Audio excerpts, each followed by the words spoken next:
I want to start with a favorite quote from one of my favorite bishops. Rowan Williams said this a bunch of years ago, and you have to hear this in that educated sort of Oxford voice, you know? To be, it's all subordinate clauses too, right? To be, so to speak, an ordinary average Anglican, to be an ordinary average Anglican diocese, to be an ordinary average Anglican bishop, now involves you in thinking about planning for and involving yourself in some quite extraordinary and on the face of it, sometimes rather un-Anglican bits of new life. Rowan, I think, if he's known for anything in 100 years, his recasting of ministry in terms of the mixed economy parish. Parishes that embrace fresh expressions, that embrace new missional work, alongside of preserving the inherited faith, the inherited church, I think is a brilliant analogy. We've actually started talking about it as mixed ecology now. To be engaged in congregational development work right now, you almost have to be a biologist. It's all about organic growth and organic health. And part of that is change, and part of that is sometimes death. So a really quick little timeline of our little journey in Toronto. The capital redeployment policy of the diocese was the roots of how we got into a whole bunch of this stuff. We suddenly found ourselves with an embarrassment of riches. In Toronto, dirt is worth a lot. And so when we sell dirt, we get a whack of money. And so a group of leaders at our diocesan council pulled together a policy that said, look, we're not just going to whack that into general revenues and blow it. We've got to save this inherited resource and reinvest it in the future of the church.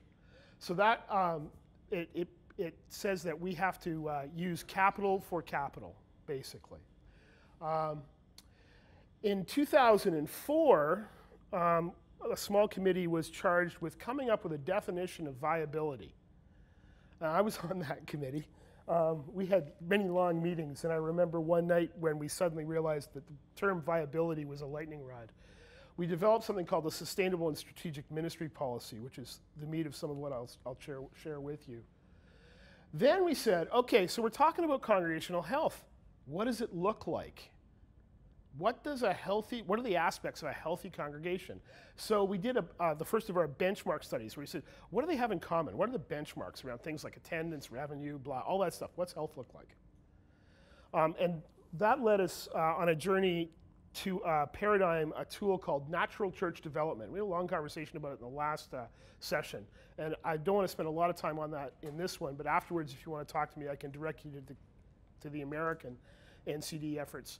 Sean Rowe is a really good contact. He's been doing NCD in his diocese for quite a while. It's about helping parishes to realize what's making them unhealthy and changing their behaviors so that they can begin to get healthy. Then, in the spring of 2006, for the first time, we mapped every church in the diocese with regards to its sustainability status. Is it sustainable, strategic, unsustainable, or static?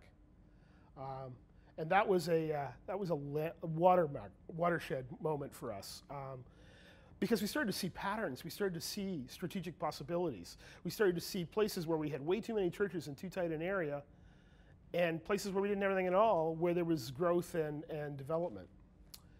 And so, following upon that, we developed a best practices document that I'll share some of with you on how do you close churches? We'd had these horrific experiences of churches that were essentially closed by the accountants. We had one where the whole community got up in arms. There was a documentary film made about it that was broadcast nationally about the big, bad, nasty diocese coming in and closing this vital church, which had 12 people in it, and owed us $400,000. But you know, we didn't get to tell our story in that. And that was closed by the accountants. We also had experiences of parishes that we had closed in a narrative-based process that were much more successful because they focused on issues around mission as opposed to money. Also in the fall of 2006, with the help of the Diocese of Virginia, we got back into the business of planting churches and began to develop a practice around planting missional communities, missional, healthy, vital communities, which led us to, we are really invested in being a learning organization and always have been. We got to learn more about this. We've got out of the church planting business. We got out of the mission business. We became an institution. We got to learn again. So we invited Canon Victoria Hurd from then Virginia, now down in Texas somewhere, who is the canon for church planting, and George Lings, who is the director of research for the Church Army in England, to come over, and we did workshops and all the usual, 3-day conference. But it was all about us learning. A bunch of other people came along for the ride, but we learned an incredible amount. The second one, I was sitting at a table with Dr. John Bowen, who's the director of the Institute of Evangelism at Wycliffe College, and George Lings, when George said to John, "Have you ever heard of Fresh Expressions?" That was the moment at which it leaped the Atlantic. And we've become since heavily invested in the Fresh Expressions effort. Fresh Expressions of churches are types of initiatives, missional initiatives, which are designed to reach people you're not otherwise reaching, but have the potential to grow to be a full, healthy expression of church. So things like pub church, walking groups, book clubs, messy church. We got about 60 of them now across the diocese. In 2009, Canon Phil Potter, who's the director of Pioneer Ministry in the Diocese of Liverpool, came to our synod, and the entire synod was a residential synod at a university campus focused on prayer, scripture reading, and Phil's addresses, which were all about mission. And we used the Indaba process our synod had 800 members, all of them in groups of about 30, facilitated round circle Indaba groups. It was an incredibly powerful experience. And what that did is it took the concept of re-embracing mission and blew it out into the churches. It wasn't just a diocesan pet project anymore. I've never seen a synod so electric in my life, before or since. Shortly after that, Jenny Anderson was appointed as our first officer for mission. She's now left to take a parish. We have a new canon missioner in the diocese. But that was the first time we had a staff person who was responsible for focusing on mission. So we began to resource and staff this. We also first articulated what is now our primary paradigm, that you got to be healthy before you can be missional. Parishes that aren't healthy have a great deal of difficulty being missional. They can't follow through, and sometimes it actually kills them. So if you're not healthy, you can't be missional. So the investment in our diocese, our mantra in my department is every parish mission shaped. But you got to get there by being healthy first. So we're building healthy, vital, missional communities of hope and compassion. In fall 2010, we partnered with Alan Roxburgh and the Missional Network, and we developed something called the Missional Transformation Process, where we took parishes that we knew were healthy. We had the metrics from NCD to say this parish is healthy enough to be able to do some really strenuous work. They can follow through, they can deal with their shit and make change. They have the leadership, they have the capability. And so you only got into that program if we had the metrics to say, because it was costing us about $4,000 a parish to do this. So we weren't going to waste our money. We've had 2 iterations of that, 15 parishes, and some of the stories are just incredible. My own parish, where my wife is the incumbent, they did it, they just completed, they were in the second group. Dennis Smith talks about God now. If Dennis Smith talks about God, something happened, you know? So we engaged Duke Vipperman as our missional coach heading up that effort. We've now got 3 coaches. It's a process that coaches clergy in monthly colleague groups, and there are, I believe, 6 intensive weekend interventions that grab large number of parish members. It's not just about the leadership, and helps them to learn how to think and listen missionally. One of the things they do at one of the first ones is everybody goes out and a prayer walk in the neighborhood. You know, you're going to walk around and see what God's up to, because God's out there. God ain't in here right now. God's out there. Go find God. It's an amazing process. So, the capital redeployment policy and the ministry allocation fund is funded from the sale of surplus real estate. And MAF has 3 broad categories in its funding pool. The first is real estate. 70% of the money is set aside for real estate purposes, buying property, building new buildings, rejuvenating old buildings. And I've lost count of how much we've put out there, but it's in the millions of dollars of new church construction and remediation. 20%, this is the part I know more about. We've put $3.4 million out through this into congregational growth and health initiatives. We have a very strong grants process with a team of coaches who come alongside parishes who have been designated by their bishops as strategic and worthy of receiving this kind of funding. And we've done everything up to, I think we've got one that's $450,000 over 7 years. And it's a reboot of a historic downtown parish from square one, which will, if it all works, we'll see 4 congregations planted simultaneously alongside each other to 4 different demographic realities in that downtown parish. And they're step-down grants against realistic projections of growth of both people and stewardship. So we aim in all of these to produce sustainable ministry at the end of it. And something I forgot to point out, before we put the money into the various pots, 10% is set aside. We tithe that to the wider church. So we've helped the cathedral in Iqaluit rebuild. We built an entire diocesan center in a diocese that I can't pronounce in West Africa that was wiped out during the civil wars there. We've helped the anti-suicide program in the First Nations in the north. So we're conscious of the fact that we didn't do anything to deserve this. We're lucky. We won the real estate lottery. So we're tithing 10% to the wider church to assuage our guilt. The last 10% is creating new forms of ministry. One of the things we do out of that is called reach grants. I think you guys call it Shark Tank. We call it Dragon's Den, where people with ideas come and pitch venture capitalists. And if their pitch is appreciated, they get funded for their entrepreneurial. We do the same thing with Fresh Expressions. We have a panel of 4 people who are dragons, and the idea is you get a chance to pitch to the dragons based on a 2-page back of the envelope proposal. You send us more than 2 pages of paper, we're not going to photocopy them. That's the rule. So you got 2 pages to convince us that your idea is great, and then if we think it meets the parameters, you get 20 minutes to pitch to the dragons. So the people with the passion are pitching to the people with the money, and the people with the money say, yes, you get your check in a week. And we've done about, I don't know, $120,000 worth of those in increments up to $5,000.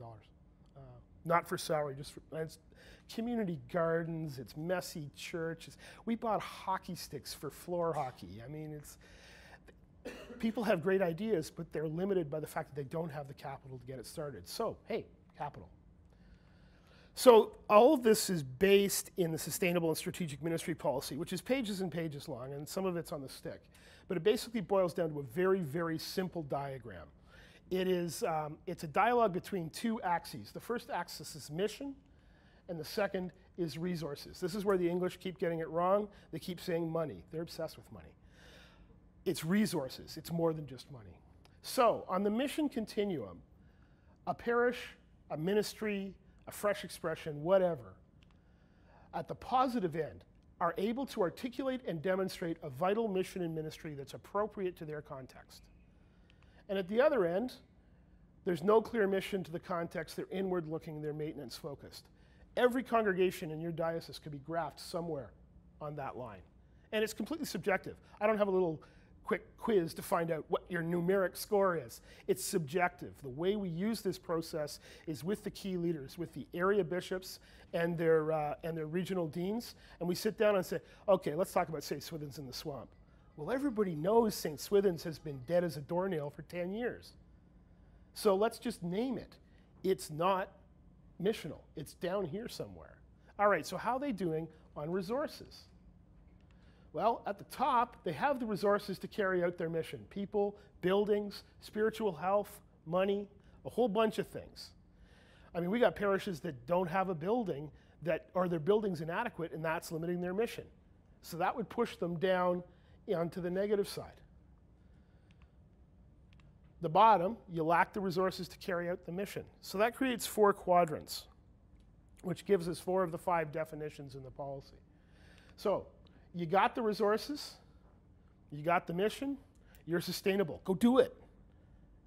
You know? And keep telling us about what you're doing so the rest of us can learn, right? You're in the other quadrant, you haven't got a clear mission, you haven't got resources, you're unsustainable. And when we actually started to name that, there was an incredible amount of power. And we started to see some clusters. All right? We started to see some patterns. And the idea is that the unsustainable gives us the real estate capital that we need to go after the strategic. The strategic ministries are places that really have a clear mission, but they lack a resource. Sometimes it's money, sometimes it's people. Sometimes it's building. When we name something as strategic and we can say we know what it needs, then the diocese can provide it. Because in our church, in our polity, we're a Catholic church, strategic parishes have a right to call upon the resources of the wider church. And the diocese, the wider church, has a duty to prayerfully consider that. It's not a slam dunk. It's not automatic. And it's also, you can't self-designate. These designations are done by the area bishops in consultation. They're the primary mission officers in their area. Otherwise, if you were able to self-designate, every unsustainable parish in the diocese would suddenly discover how strategic it was, right? The last category is static. Those are places that are just chugging along, they're paying their bills, they're off the roof, flying low under the radar, you know.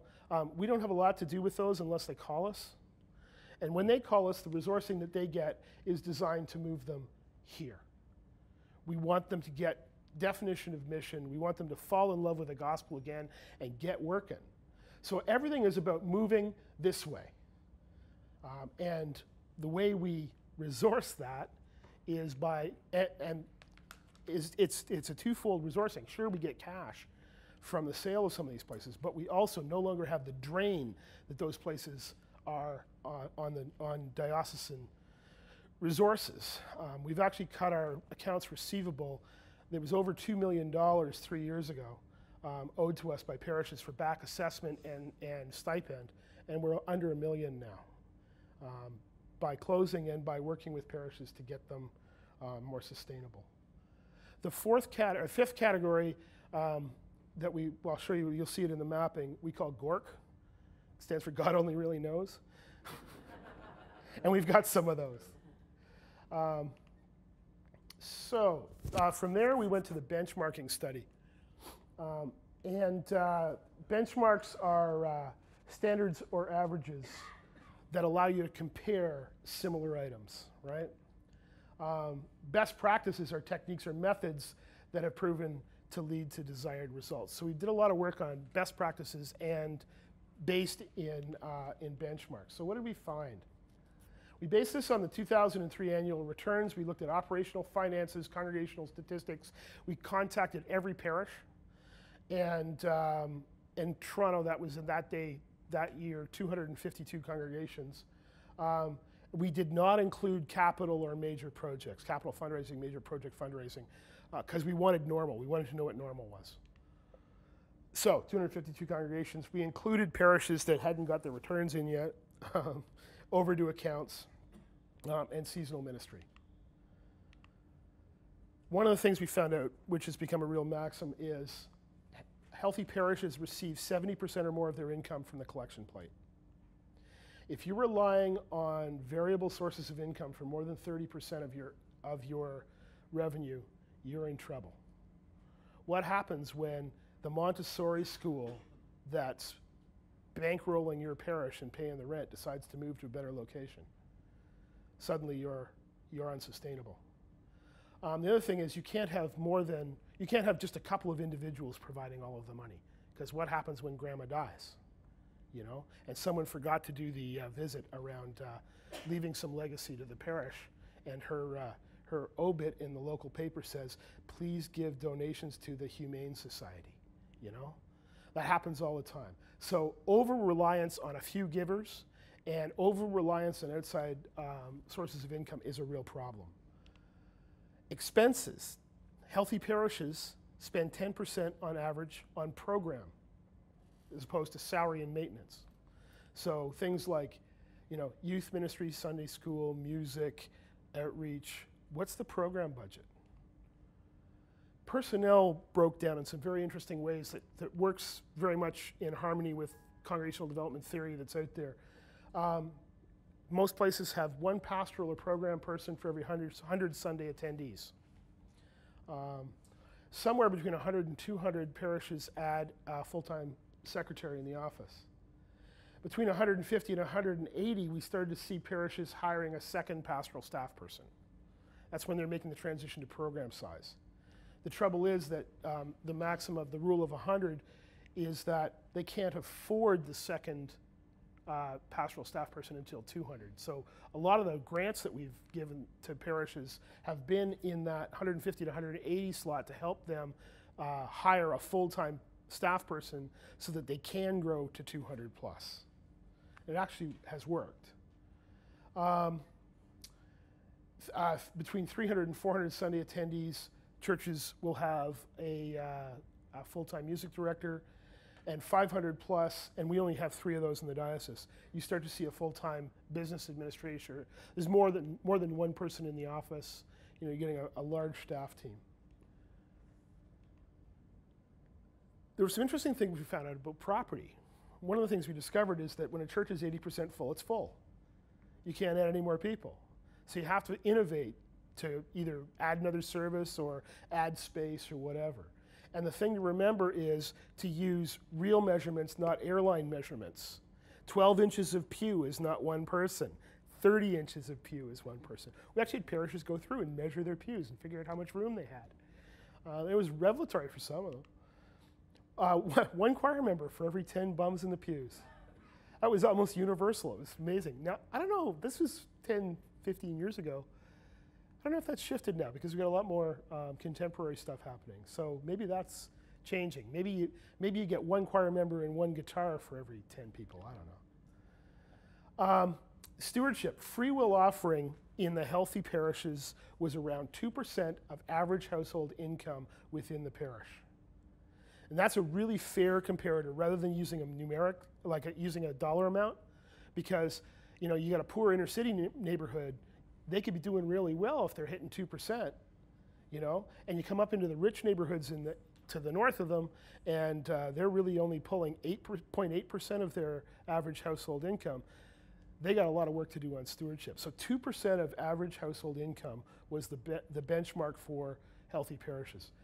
FaithWorks is our united appeal for mission. We raised about $1.5 million for traditional missions like street outreach and food banks and a whole whack of stuff, international relief, all that kind of stuff.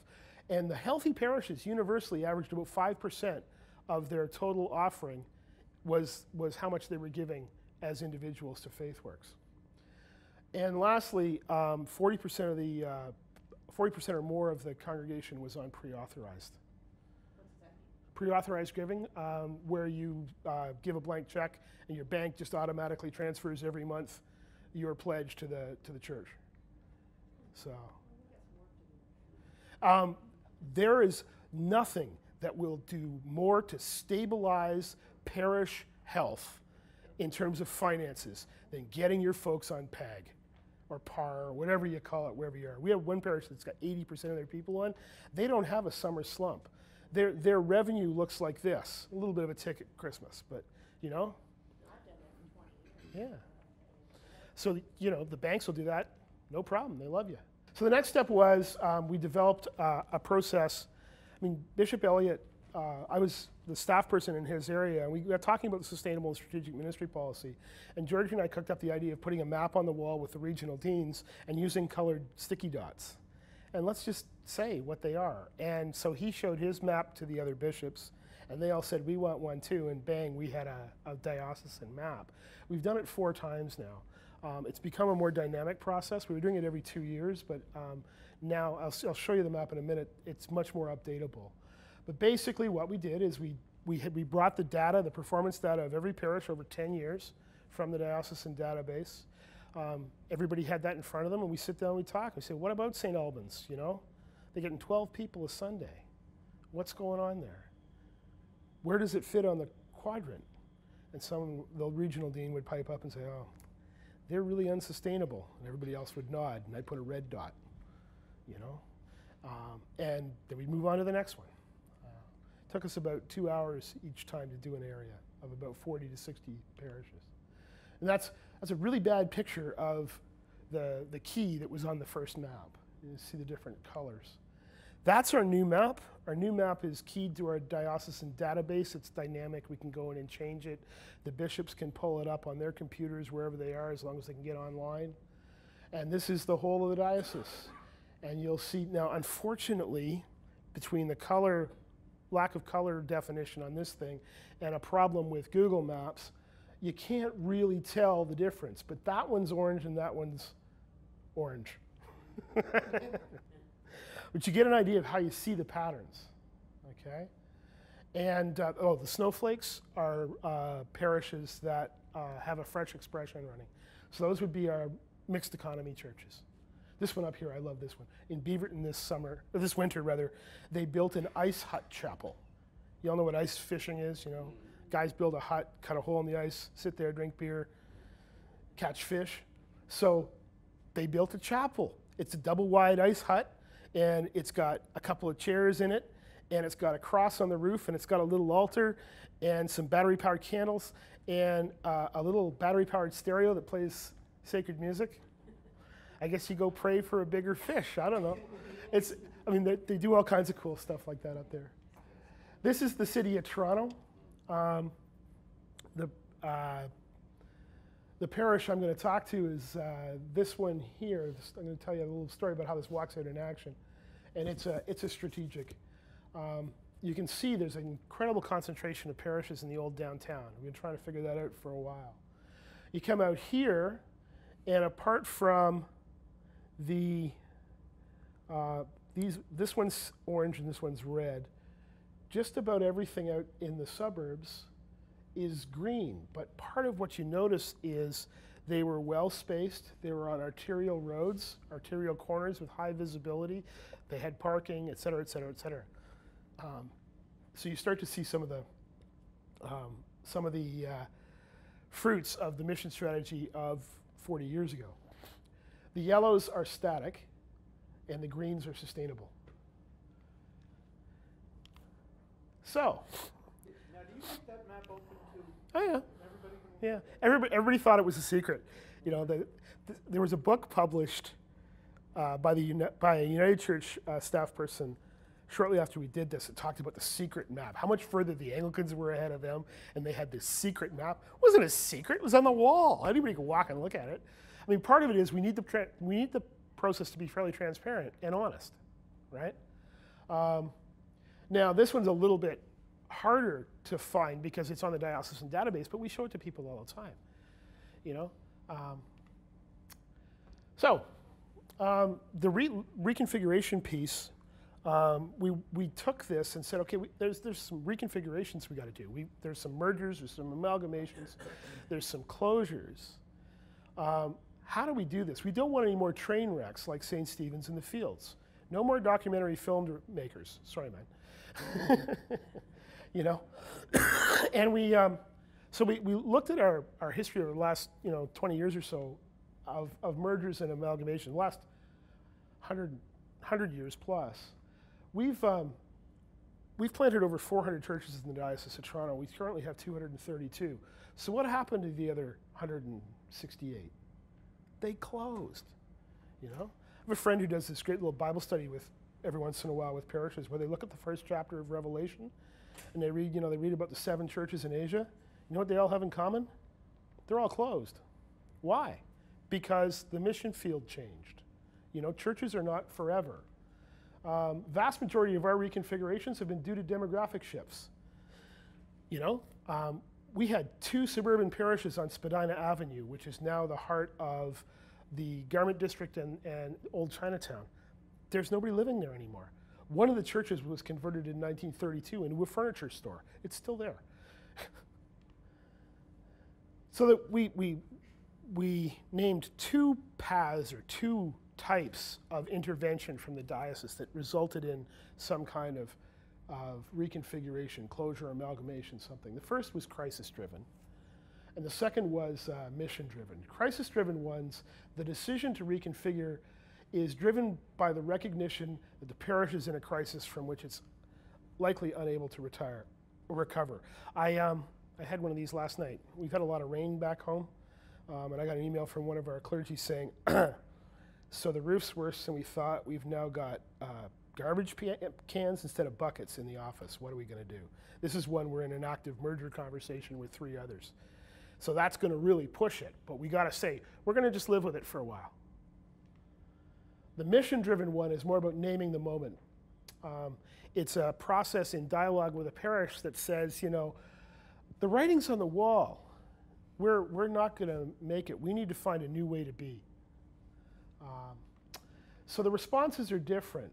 But one of the things we learned is that in the successful closures, especially the mission-driven one of the most significant factors was the chaplain.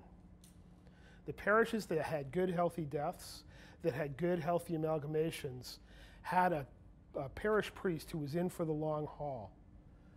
Their job is to reassure and to comfort, provide strong pastoral care to the congregation, because it's a death in the family, you know? And to keep the vision in front of the congregations and to create the permission to make that difficult decision. Maybe it's time to unplug Grandpa from the machine, you know?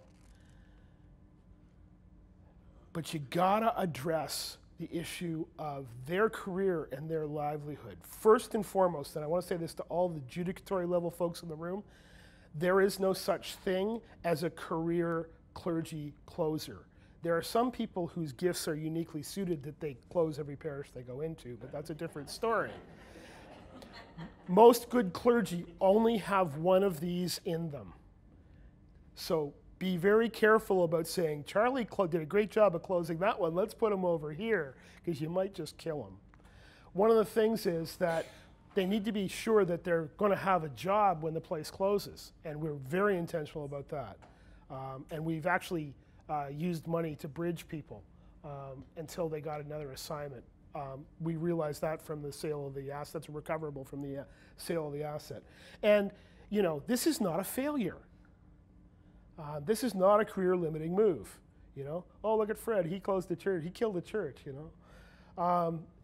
This is something, this is holy work, this is important work. And it shouldn't have implications. And you gotta have, I would prefer to have a full-time cleric on the ground through the process.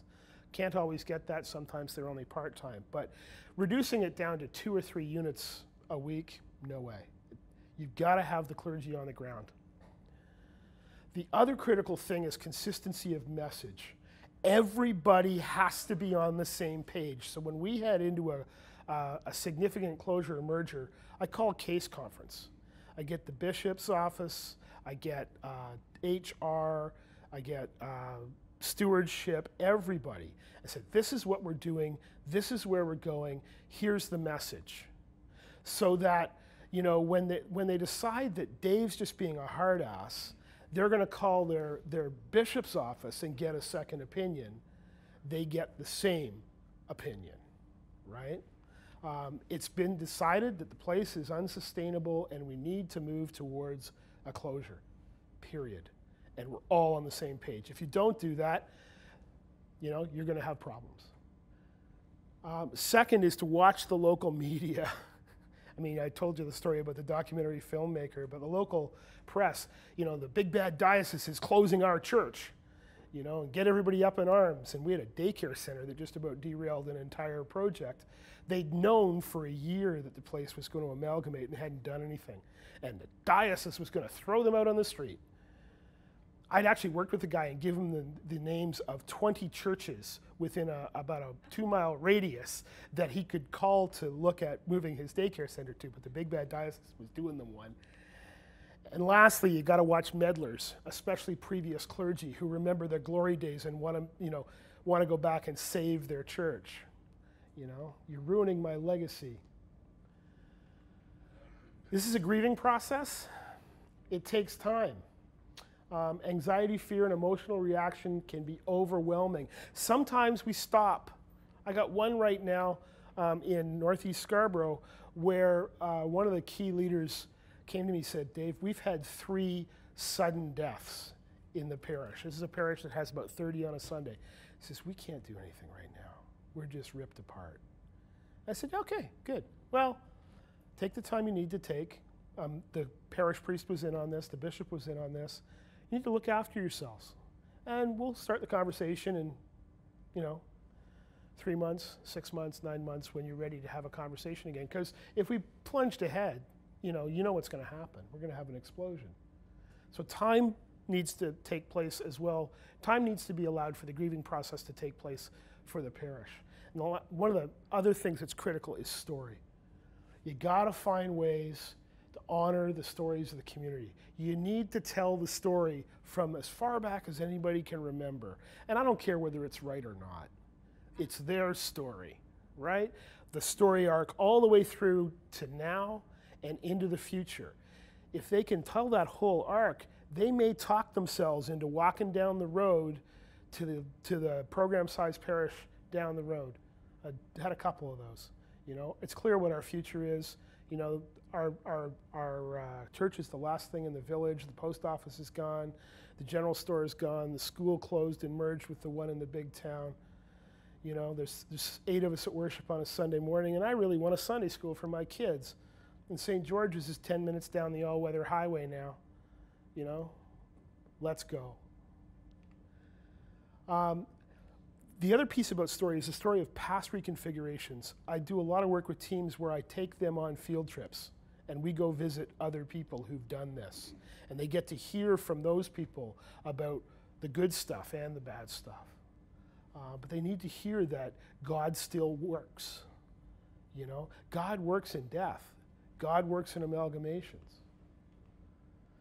So, once we got straight on that and began to train some people and deploy them in actually working on that kind of stuff, we headed into our synod in 2005, where we named some critical priorities around recruiting and supporting transformative adaptive leaders, the need to close and amalgamate. That was actually acknowledged at synod. It wasn't debated, it was just, this is what we got to do. Everybody knows we got to do it. Of course, everybody thinks it's every parish other than theirs. And we began to redefine our assessment and stewardship processes. We started, used to be you could write off any capital projects on your buildings off of your assessable base. We took that away. We took away, we started to tax rental income, and we allowed write-offs for mission and ministry expenses. So if you added a second staff person, you could write that salary off your assessable base. That caused an incredible chaos because there were a whole bunch of places that were, my friend Steve Hopkins says it's not ministry, it's taxidermy. They're stuffed and mounted. They were buildings that were plugged full 6 days a week of rentals. And on Sunday morning, 20 people got together for really dismal worship. But they were viable because all the money was coming in from the rentals. Well, all of a sudden, that became taxable, and they saw their assessment from the diocese triple. So that caused a few financial crises and a few closures that it needed to. But it also meant that places that were really investing in trying to make it work and were taking the risk of hiring a staff person actually got some benefit. And lastly, we transformed our governance model, and we moved away from the traditional board and committee style of governance. We have one board in the diocese, the executive committee of the diocese, or so the diocesan council, and it oversees everything. And then staff, we have a large staff team, so we can do this. But we took our committees and we took the volunteers, especially the lay volunteers, and turned them into volunteer consultants. So in my department, I have 45 consultants that work across the diocese doing everything from facilitating parish selection and search processes to closures and amalgamations, NCD coaching. We have some that do, we have a few utility firemen that we send out to put out parish fires, and that has, these people are incredible. We have such a rich blessing in our laity. And we're often, they're sitting there passively consuming religious goods, and they're not using their gifts in furthering the mission of the church. This has been an amazing process, and every one of them is part of an intentional learning circle. So all of our parish selection committee people get together every 6 weeks, as do all of our NCD coaches, as do all of our reconfiguration coaches, and it's all about trading war stories, eating some good Indian food, and supporting one another, and telling each other what we're learning. Because if I know what you're learning, and I can apply that, the whole organization's learning, all right? So I just talked about all this. Every parish selection committee in our diocese is facilitated by a trained coach. We shortened the length of time in vacancies to, in most cases, less than 6 months, and we're getting far better matches because the parish has some resources to help them make an informed choice. And our parish selection, our parish profiles are no longer eligible for Pulitzer Prizes in fiction. Some of them were something. Fresh Start, a bunch of you know about Fresh Start. It's a program that manages the transition into a new incumbency, first 18 months of a new incumbency. In Toronto, we do Fresh Start with congregations as well as clergy. And we've got 4 clergy groups running. It's mandated in the letter of appointment. Clergy have to participate. About 115, half of our parishes are engaged in natural church development, which looks at intentionally growing your congregation's health. We've got a number of really exciting, intentional, focused stewardship programs. Peter Mashosik, our director of stewardship, just piloted a new one called Growing Healthy Stewards that's just blowing us out of the water. He's taken a page out of our book, and he's got trained coaches who go in, lay people who go into a parish and work for a year with that parish, and we're seeing 15 to 20% increases in their stewardship in a year. Most places I know could use an additional 15% of income, revenue. What did you say the name of the program is? It's called Growing Healthy Stewards. It's in pilot right now, but come talk to us in a year. And lastly, the parish mapping and sustainability and providing palliative care. Okay, so then the last piece of mapping we did was really interesting. We said, so where's the growth? We started to see that there were some deaneries that were growing. Where were they? Well, Mississauga, the suburban growing fringe, and Brampton just north of it, the northern suburbs above Toronto, and look at that. Where there's massive intensification of population, we got growing churches. Go figure. Here, this one's interesting. This is gorgeous vacation land, cottage country up in Muskoka and Georgian Bay. You know what that is? That's all the people from Toronto retiring to their cottages. So you get these people who go to the big parishes in the city who retire and they end up at St. John's among the Blackflies, with a whole different set of expectations. It creates some real challenges in rural ministry, I'll tell you. And that one, the St. James Deanery, right down in the old core of Toronto, experienced really significant growth in a number of its parishes. You go to Toronto right now, the thing that will strike you is the number of cranes. There are 200 cranes in the air. Incredible condo development all around the downtown core. And so some of that is seeping into churches, although condos are deathly hard to get into in terms of mission and evangelism. So most of these people are people who are already adherents somewhere else who are moving in. So the growth in many of these areas happened because of decline in others. So this is an aerial photograph of Toronto, and it's useful because you can see where the development areas are. So Scarborough Deanery, where my wife has the privilege of being regional dean, lost 660 people in the 10-year period. They had 22 parishes at the start of that process. They had 22 parishes at the end of that process. Eglinton Deanery, 582 decline. York Mills Deanery, 420, and Etobicoke Deanery, 412. So we lost like 2,000 people in those 4 deaneries in the older inner ring suburbs. The areas that were growing on that map were here. So a bunch of those people moved either to their condos or their retirement home in the Muskokas. The people that moved into those areas were not Anglican. Most of them weren't, in a lot of cases, Christian. Etobicoke saw huge Russian immigration. Scarborough, the funny thing is, they talk about in the census, they talk about the visible minorities making up 70% of the population. Wait a second, that makes them a majority, doesn't it? It's an incredibly multicultural area. That's the look I get from bishops when I show them this stuff. It's like, what are we gonna do? We done?